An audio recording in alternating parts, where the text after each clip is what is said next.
간신. 프란츠 카프카. 벌레가 된 그레고르. 불안한 꿈을 꾸다 깨어난 어느 날 아침, 그레고르 잠자는 침대 속에서 자신이 한 마리의 커다란 벌레로 변해 있는 것을 발견했다. 그는 갑옷처럼 딱딱한 등을 대고 벌렁 누워 있었다.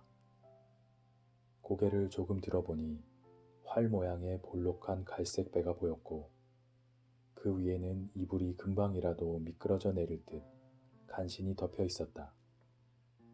몸통에 비해 지나치게 왜소해 보이는 다리 6개가 그의 눈앞에서 버둥거리고 있었다.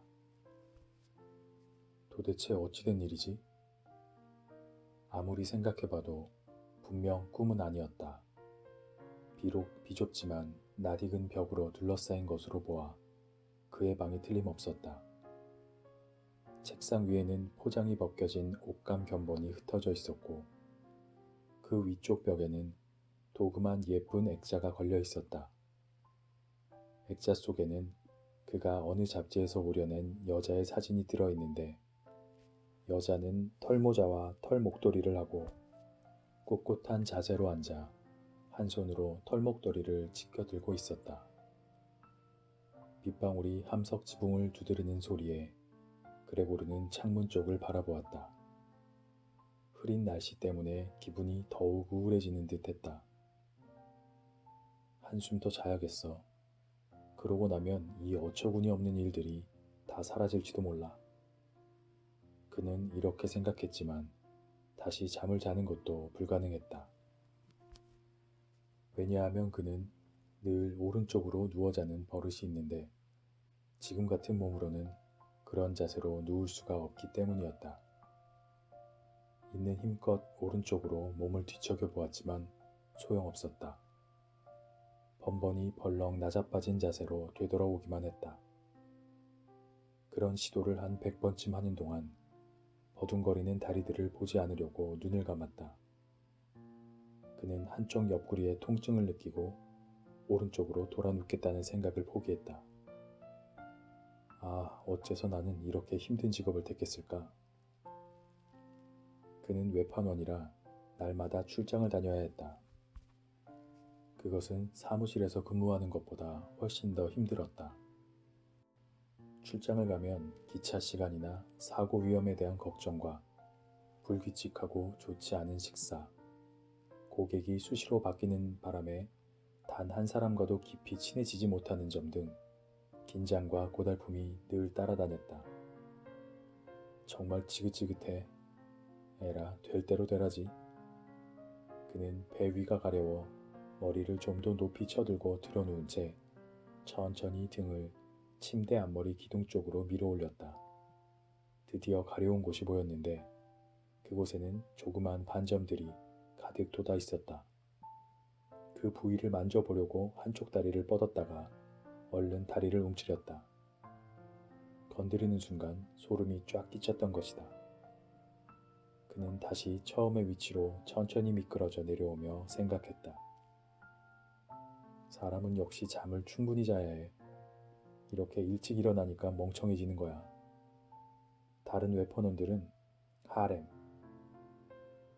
이슬람 세계에서 가까운 친척 이외에 일반 남자들이 출입할 수 없는 곳으로, 이곳에 사는 여인들은 격리된 생활을 하면서 가정이나 종교 행사에 가는 것 외에는 외출을 삼간다. 옴기니주의 여인들처럼 지내고 있는데 말이야.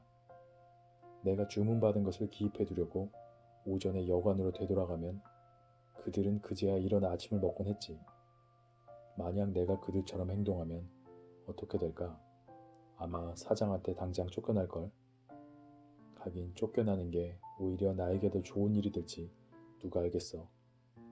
지금까지 부모님 때문에 꾹 참았지.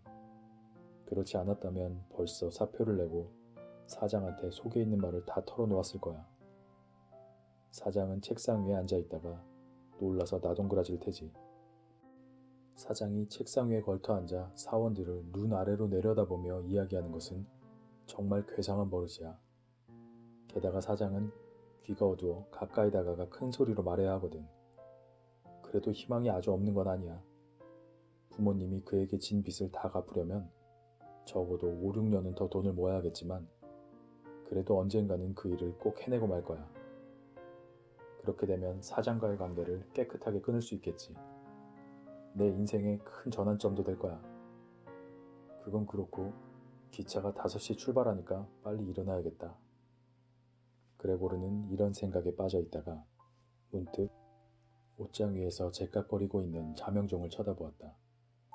아이쿠 맙소사. 벌써 6시 반이 넘었다. 시계바늘은 이미 45분에 가까워지고 있었다. 자명종이 울리지 않았나? 침대에서 바라보니 시계는 4시에 울리도록 제대로 맞춰져 있었다. 자명종은 분명히 울렸을 것이다.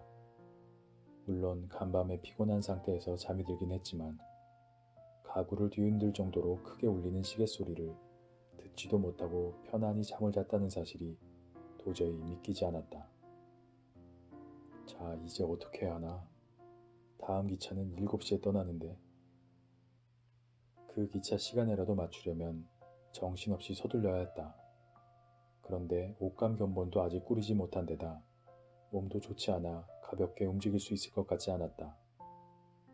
기차를 탄다 하더라도 그는 사장의 꾸중을 피할 수 없을 것이다. 사완이 5시 기차를 기다리고 있다가 그가 내리지 않은 사실을 벌써 보고해버렸을 테니까 말이다. 사완은 사장의 충복으로 줏대가 없는 사람이었다. 그럼 몸이 아프다고 하면 어떨까? 그러나 그것은 도리어 그를 난처하게 하고 의심만 살게 뻔했다.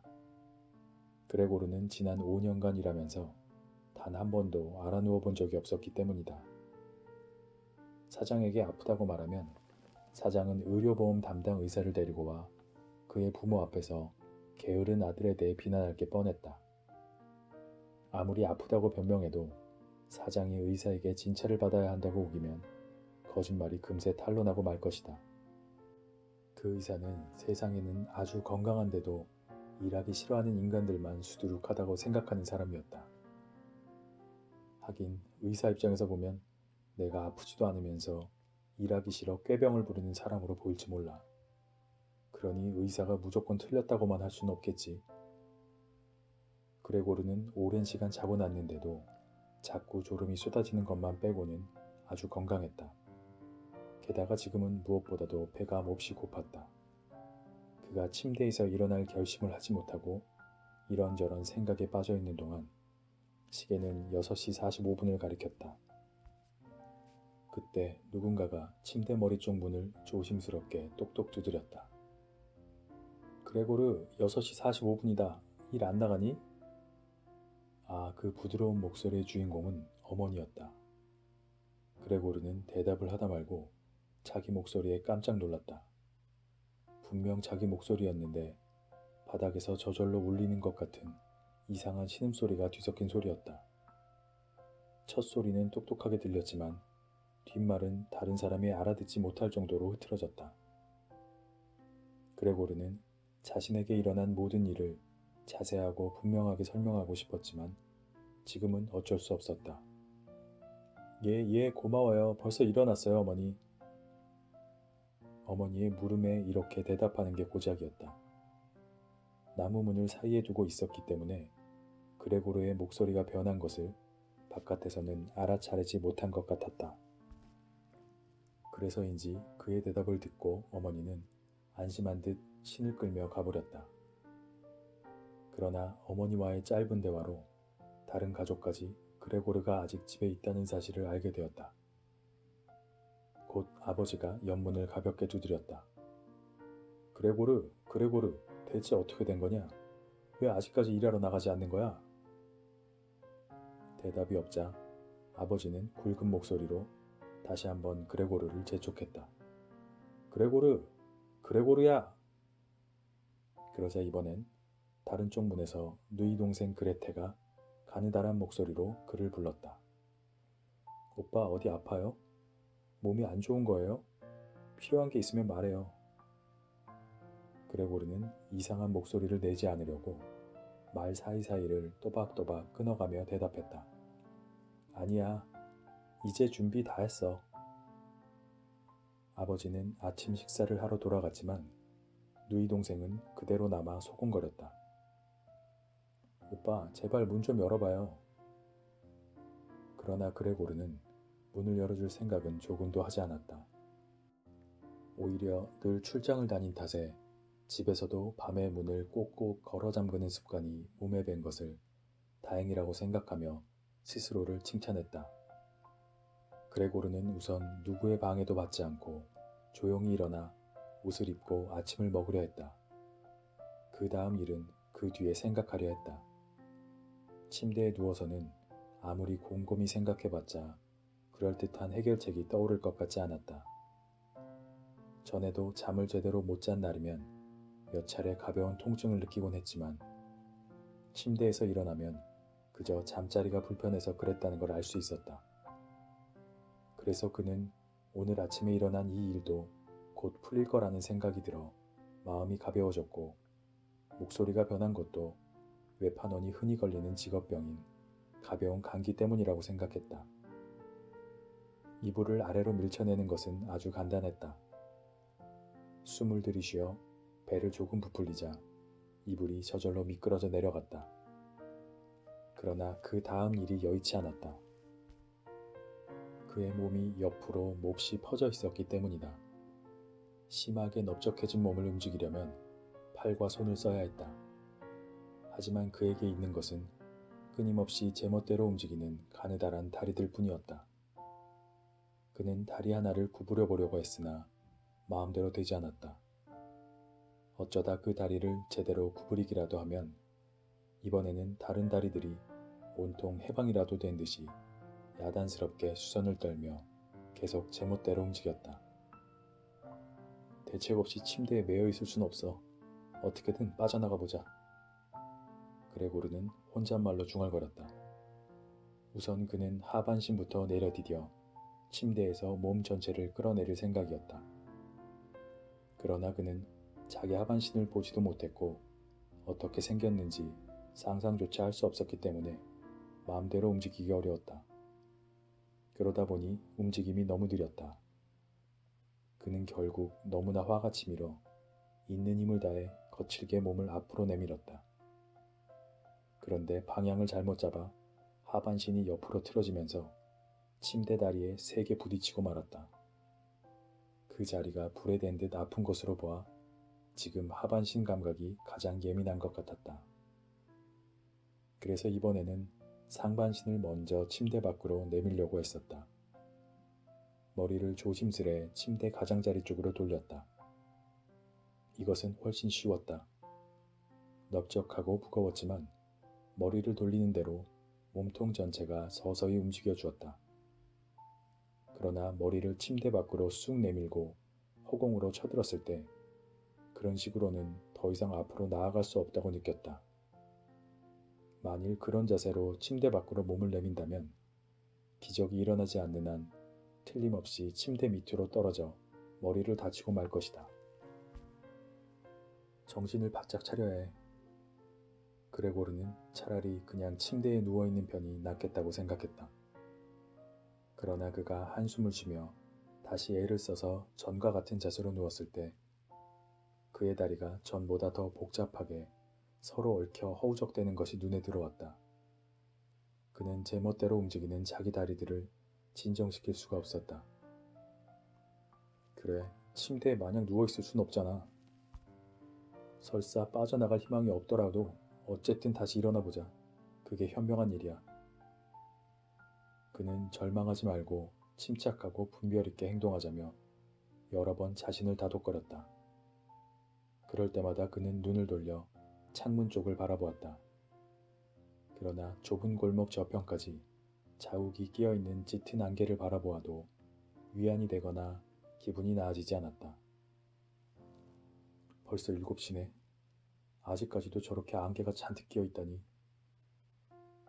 그는 또다시 자명종이 울리는 소리를 들었을 때 혼자 이렇게 말했다. 그리고는 잠시 가볍게 숨을 쉬며 조용히 누워 있었다. 모든 것이 현실적이고 분명한 원래 상태로 되돌아가기를 기대하면서 그는 누운 채 중얼거렸다. 무슨 일이 있어도 7시 15분이 되기 전에는 일어나야겠어. 그때까지는 이 침대를 완전히 빠져나가야 해. 그렇지 않으면 매장에서 내게 무슨 일이 생긴 건 아닌지 물어보려고 누군가를 보낼지도 몰라. 매장은 7시 전에 문을 여니까. 그는 이제 몸통 전체를 동시에 침대 밑으로 떨어뜨릴 생각이었다. 그래서 온몸의 균형을 잡고 마치 그네를 타듯 몸부림치면서 침대 밖으로 빠져나가려고 했었다. 이런 식으로 하면 침대 밖으로 떨어져도 머리를 얼른 쳐들기만 하면 다치진 않을 거야. 등은 딱딱하니까 카펫 위로 떨어지면 괜찮을 테고. 가장 큰 걱정은 뭐니 해도 떨어질 때 날 요란한 소리였다. 분명 어느 방에서나 다 들릴 테고 온 식구들이 놀라지 않더라도 걱정할 것이 틀림없었다. 그러나 어쨌든 해볼 수밖에 없었다. 이 새로운 방법은 아주 쉬웠다. 힘도 들지 않았고 오히려 재미있었다. 누운 채로 몸을 그네 타듯 좌우로 흔들기만 하면 되었다. 침대에서 반쯤 몸이 빠져나왔다. 누군가 와서 조금만 도와주면 얼마나 간단할까. 힘센 사람 둘만 있으면 충분할 텐데. 그레고르는 아버지와 하녀를 생각했다. 그들이 자신의 둥그런 등 밑을 팔을 밀어넣어 조심스럽게 들어올린 뒤 허리를 구부려 침대 밖으로 내려놓고 자기가 마룻바닥에서 몸을 완전히 뒤집을 때까지 조금만 참아주면 될 것 같았다. 그 뒤에는 아마도 자신의 작은 다리들이 재구실을 할 것이다. 그러나 문이 잠겨 있다는 사실은 전혀 생각하지 못했다. 아, 참, 문이 잠겨 있었지. 그래도 정말 도움을 청해야 하나? 이런 생각을 하니 공경에 처해 있으면서도 웃음이 터져 나오려 했다.